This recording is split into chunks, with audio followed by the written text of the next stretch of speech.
Assalamualaikum warahmatullahi wabarakatuh. Kami dari kelompok 1G 2019 Analisis Farmasi 2 akan menjelaskan tentang reaksi asam basa.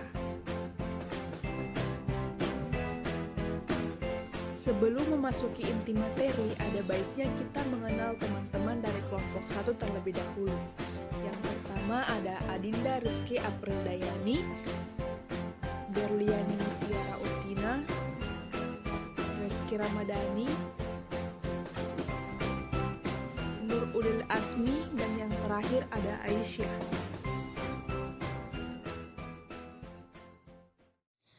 Pengertian analisis titrimetri. Pengertian analisis titrimetrik. Istilah analisis titrimetrik mengacu pada analisis kimia kuantitatif yang dilakukan dengan menentukan volume larutan yang konsentrasinya diketahui secara akurat yang diperlukan untuk bereaksi dengan volume terukur dari larutan yang zat yang akan ditentukan. Larutan zat yang konsentrasinya diketahui secara akurat ini biasanya disebut dengan larutan standar. Nah, analisis titrimetrik ini merupakan salah satu jenis dari kelompok analisis volumetrik, yang dimana analisis volumetrik ini merupakan analisis yang berdasarkan dari pengukuran volume. Pengertian reaksi asam basa. Salah satu metode analisis titrimetri yaitu reaksi netralisasi atau reaksi penetralan. Nah, reaksi penetralan atau neutralization reaction ini merupakan reaksi antara asam dan basa. Reaksi asam basa dalam medium air biasanya menghasilkan air dan garam yang merupakan suatu senyawa ionik yang terbentuk dari suatu kation selain H+ dan suatu anion selain OH- atau O2-. Sebelum mengetahui reaksi asam basa terlalu jauh, ada baiknya kita mengetahui apa sih sebenarnya asam dan basa itu. Jadi menurut Arrhenius, asam adalah zat yang jika dilarutkan dalam air akan menghasilkan ion H+, sedangkan basa jika dilarutkan dalam air akan menghasilkan ion OH-. Sedangkan menurut pendapat dari Bronsted-Lowry, asam adalah zat yang dapat melepaskan proton atau sebagai donor proton. Sedangkan basa adalah zat yang dapat menerima proton atau sebagai akseptor proton. Menurut pendapat lain, yaitu menurut Gilbert Lewis, asam adalah zat yang dapat menerima pasangan elektron bebas, sedangkan basa adalah zat yang dapat melepaskan pasangan elektron bebas itu sendiri. Secara umum, titrasi asam basa didefinisikan sebagai suatu metode analisis kimia kuantitatif titrimetri yang didasarkan pada terjadinya reaksi antara asam dan basa atau reaksi netralisasi antara suatu asam yang dimasukkan ke dalam buret sebagai titran dan basa yang dimasukkan ke dalam Erlenmeyer sebagai titrat atau analit atau sebaliknya. Dalam titrasi asam basa ini dikenal dua istilah, yaitu asidimetri dan alkalimetri, di mana asidimetri merupakan suatu titrasi asam basa yang untuk menentukan kebasaan dengan menggunakan larutan standar asam, sedangkan alkalimetri merupakan titrasi asam basa untuk menentukan keasaman dengan menggunakan larutan standar basa. Prosedur kerja reaksi asam basa secara umum. Prosedur kerja atau prinsip kerja reaksi asam basa secara umum yaitu larutan standar biasanya ditambahkan dari tabung ukur panjang yang disebut dengan buret. Proses penambahan larutan standar sampai reaksi ini selesai itulah yang disebut dengan proses titrasi, dan zat yang akan ditentukan inilah yang disebut dengan titrat.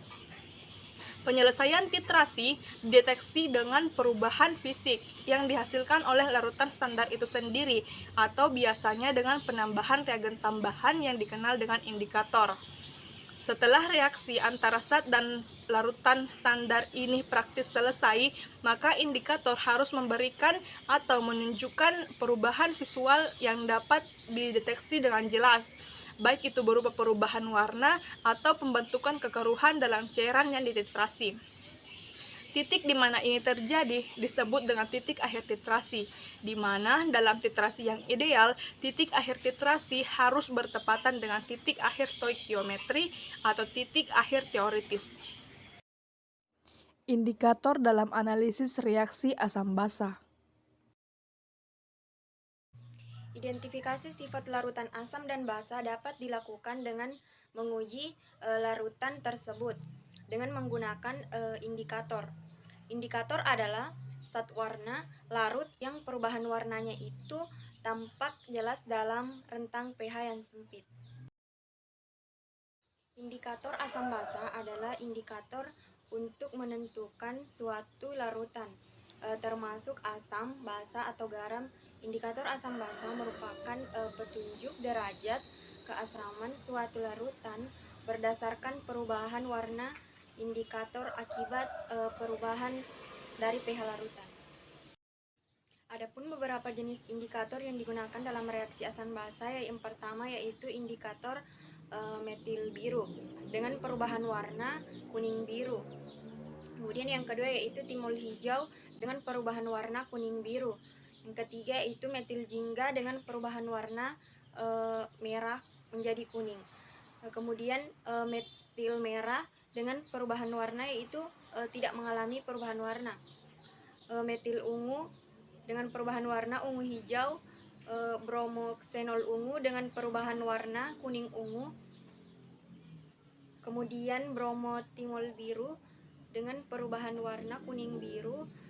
Kemudian kresol merah dengan perubahan warna kuning merah. Kemudian timol biru dengan perubahan warna kuning biru. Terdapat dua jenis indikator yang sering digunakan dalam asam basa. Yang pertama yaitu kertas lakmus yang berwarna biru.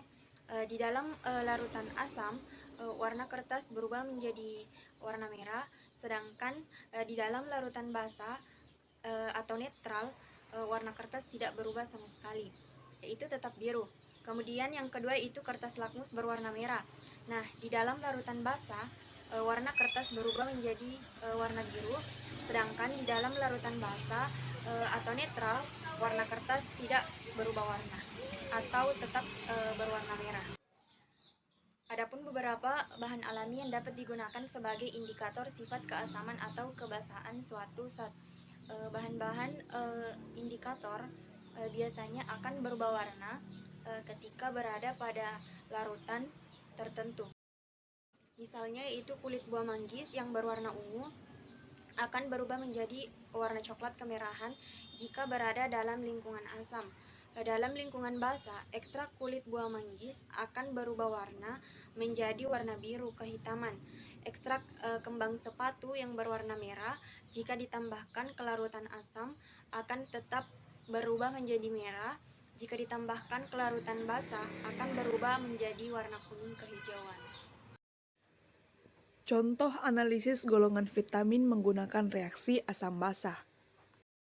Penetapan kadar vitamin C pada buah jambu biji merah atau Pisidium guajava L dengan metode titrasi Na2,6 diklorophenol indofenol atau DCIP. Prosedur kerja. Selanjutnya, prosedur kerja. Penyimpanan larutan sampel. Sampel buah jambu biji dibersihkan lalu ditimbang sebanyak 20 gram. Dipotong kecil-kecil lalu diblender dan diencerkan dengan 50 ml asam oksalat. Kemudian disaring ke dalam corong gelas dengan menggunakan kertas saring. Dipipet masing-masing 2 ml larutan diperoleh dalam tabung reaksi 1, 2, dan 3. Identifikasi sampel. Yang pertama, masing-masing tabung ditambahkan dengan reaksi yang berbeda-beda. Untuk tabung 1, sampel ditambahkan 3 tetes larutan pereaksi tembaga sulfat 5% dan 3 tetes larutan NaOH 0,1 N. Untuk tabung yang kedua, sampel ditambahkan 3 tetes larutan NaOH 0,1 N dan 2 tetes pereaksi besi sulfat. Dan untuk tabung yang ketiga, sampel ditambahkan dengan 3 tetes pereaksi Na2,6 DCIP. Reaksi yang digunakan serta perubahan warna yang terjadi. Untuk sampel yang pertama yaitu jambu biji merah, tabung pertama reaksi A menjadi biru ungu, reaksi B dan C tidak terjadi perubahan warna. Sedangkan tabung yang kedua, reaksi A tidak terjadi perubahan warna, sedang reaksi B ungu tua bening, reaksi C tidak terjadi perubahan warna. Tabung yang ketiga, reaksi A tidak terjadi perubahan warna dan reaksi B, sedangkan reaksi C merah muda langsung menghilang. Untuk sampel yang kedua, jambu biji setengah matang. Tabung pertama, reaksi A menjadi biru, reaksi B dan C tidak terjadi perubahan warna. Tabung kedua, reaksi A tidak terjadi perubahan warna, reaksi B ungu keruh, reaksi C tidak terjadi perubahan warna. Sedangkan tabung yang ketiga, reaksi A dan B tidak terjadi perubahan warna, sedangkan reaksi C merah muda hampir bening. Sampel yang ketiga, jambu biji matang. Tabung pertama, reaksi A menjadi biru kehijauan, reaksi B dan C tidak terjadi perubahan warna. Tabung kedua, reaksi A tidak terjadi perubahan warna, reaksi B ungu keruh, reaksi C tidak terjadi perubahan warna. Sedangkan tabung yang ketiga, reaksi A dan B tidak terjadi perubahan warna, reaksi C merah muda. Penetapan kadar vitamin C dengan reaksi asam basa. Selanjutnya kita menuju pada penetapan kadar vitamin C, di mana penetapan kadar vitamin C ini merupakan cara dari analisis kuantitatif. Tahukah Anda mengenai analisis kuantitatif ini dan bagaimana caranya? Di sini saya Aisyah akan menjabarkan atau menjelaskan langkah-langkah yang perlu kita lakukan untuk menganalisa kadar dari vitamin C buah jambu biji. Jadi cara menetapkan kadar vitamin C ini yaitu dipipet 2 ml larutan sampel lalu dimasukkan ke dalam Erlenmeyer. Kemudian ditambahkan 5 ml asam metafosfat asetat. Kemudian ditetrasi dengan larutan 2,6 diklorofenol indifenol yang telah disiapkan tadi sampai terbentuk warna merah jambu yang mantap. Warna merah jambu inilah sebagai titik akhir dari titrasi. Kemudian dilakukan penetapan blanko. Menurut AOACE sendiri, kadar vitamin C ini dapat dihitung dengan rumus sesuai yang tertera di samping dapat dilihat, di mana kadar vitamin C sama dengan dalam kurung VT dikurang VB dikali kesetaraan dikali volume 1 per VP dikali EBS, di mana VT merupakan volume titrasi, VB yaitu volume blanko, kemudian V1 merupakan volume labu tentukur, kemudian untuk VP yaitu volume pemipetan, dan yang terakhir BS yaitu berat sampel dari jambu biji tadi. Baik, dapat kita lihat gambar di samping hasil kesetaraan larutan natrium 2,6 diklorofenol indofenol dengan vitamin C standar. Dapat dilihat pada tabel di mana berat sampel atau berat vitamin C yaitu masing-masing 50 mg dengan volume pipet yaitu 7. Dapat dilihat volume diklorofenol indofenol antara volume 1 volume 2 di mana untuk sampel yang pertama yaitu volume diklorofenol indofenol 12 mili, untuk yang sampel kedua 13 mili dan yang ketiga 12 mili. Kemudian volume keduanya antara sampel 1, sampel 2 dan sampel 3 yaitu 15 mili, 15 mili dan 14 mili, di mana volume rata-rata untuk sampel pertama yaitu 13,5, sampel kedua yaitu 14 dan sampel yang terakhir yaitu 13. Adapun kesetaraan atau kadar dari sampel yang telah ditemukan yaitu untuk sampel pertama yaitu 0,4045, kemudian 0,425, kemudian yang terakhir untuk sampel ketiga yaitu 0,4125. Jadi dari tabel itu dapat kita lihat di mana pada penelitian kadar asam askorbat dari sampel jambu biji yang diukur menggunakan metode titrasi natrium 2,6 diklorofenol indofenol, Larutan natrium 2,6 diklorofenol indofenol yang digunakan sebagai titeran pada larutan sampel yang ditambahkan asam metafosfat sebagai titer. Jadi larutan diklorofenol indofenol ini yang digunakan untuk titrasi distandarisasi dengan larutan vitamin C standar. Jadi vitamin C standar yang ditambahkan dengan larutan asam metafosfat asetat dan dititrasi dengan natrium 2,6 diklorofenol indofenol sampai diperoleh titik akhir titrasi berwarna merah muda mantap. Selanjutnya dilakukan titrasi Blancos menggunakan larutan asam metafosfat asetat dengan kadar larutan baku 2,6 diklorofenol indofenol dinyatakan dengan kesetaraan dalam miligram asam askorbat. Jadi hasil perhitungan kesetaraan yang diperoleh adalah 1 mili 2,6 diklorofenol indofenol setara dengan 0,429 mg vitamin C. Baik, selanjutnya yaitu kesimpulan dari analisis kualitatif dan analisis kuantitatif dari penetapan kadar vitamin C dari buah jambu biji merah. Jadi untuk analisis kualitatif, jadi sampel jambu biji merah atau Pisidium guajavae mentah, setengah matang, dan matang ternyata mengandung vitamin C yang ditandai dengan adanya perubahan warna setelah penambahan larutan bereaksi. Kemudian untuk analisis kualitatif, sampel jambu biji merah mentah atau Pisidium guajavae dengan metode titrasi dengan natrium 2,6 diklorofenol indofenol atau yang disingkat DCIP diperoleh kadar vitamin C sebesar 0,429 mg per gram atau 0,2145 mg per gram. Analisis golongan obat menggunakan reaksi asam basa. Analisa kadar tablet antasida di beberapa apotik Kota Bandar Lampung secara alkalimetri. Salah satu penyakit yang sering dialami oleh masyarakat adalah penyakit MAH.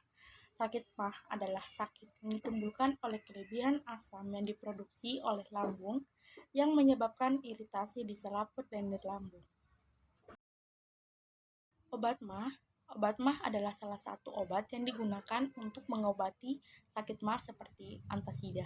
Antasida sendiri adalah obat yang mengandung bahan-bahan yang efektif menetralkan asam di lambung dan tidak diserap ke dalam tubuh sehingga cukup aman digunakan sesuai dengan aturan pakai.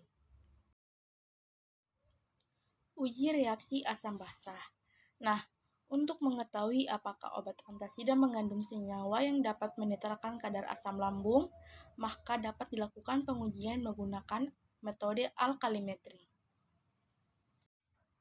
Analisis kualitatif dan kuantitatif antasida. Kualitatif yaitu magnesium hidroksida dan aluminium hidroksida, sedangkan kuantitatif yaitu penetapan kadar antasida. Prosedur analisis. Disediakan 15 sampel antasida dengan batas kadar luasa yang berbeda. Pada analisis kualitatif magnesium hidroksida, reaksi 1, sampel ditambahkan dengan NaOH, maka terjadi endapan putih. Pada reaksi 2, sampel ditambahkan dengan amonium, maka terjadi endapan putih. Dan pada reaksi 3, sampel ditambahkan dengan Na2CO3, maka terjadi endapan putih. Analisis kualitatif aluminium hidroksida. Reaksi 1, sampel ditambahkan dengan NaOH, maka terjadi endapan putih. Dan pada reaksi 2, sampel ditambahkan dengan amonium, terjadi endapan putih. Dan reaksi 3, sampel amonium sulfida maka terjadi endapan putih. Dan reaksi keempat, sampel ditambahkan dengan Na2CO3, maka terjadi endapan putih. Hasil dan pembahasan analisis kualitatif. Identifikasi magnesium hidroksida dan aluminium hidroksida dari tablet antasida didapatkan hasil yang positif. Sampel mengandung magnesium dan aluminium dengan pembanding endapan putih. Pada identifikasi sampel aluminium menggunakan reagensia aluminon menghasilkan pewarna merah terang. Demikianlah tadi penjelasan tentang reaksi asam basa. Terima kasih atas perhatiannya dan semoga dapat bermanfaat untuk kita semua. Kurang dan lebihnya mohon dimaafkan. Wabillahi taufik wal hidayah. Wassalamualaikum warahmatullahi wabarakatuh.